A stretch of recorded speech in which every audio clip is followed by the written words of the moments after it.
Kait buka taun 1999, sate gulai grojogan Sumoroto iki tetep gawe jujukan wisata kuliner kangge wong-wong daerah Sumoroto lan sekitare. Ngopo kok diarani sate grojogan? Merga panggone neng sampinge grojogan Kali Sumoroto. Terus sing garing Mas nggih.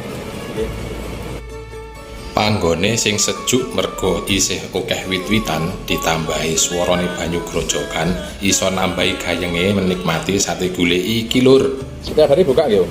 Nggih. Karena namung enten pesanan. Oh, pas pesanan libur.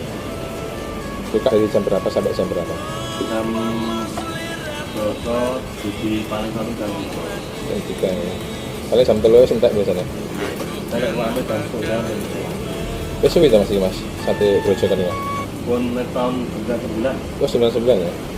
Sampai berarti generasi kedua. Nggih.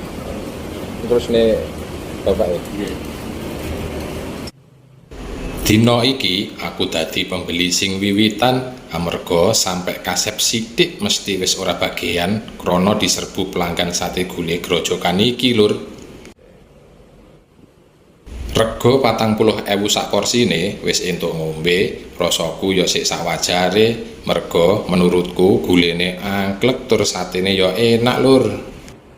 Pokoke jajalen dhewe nek pas liwat mampira lur, gek engko komeno ning kolom komentar ya cocok apa ora karo seleramu.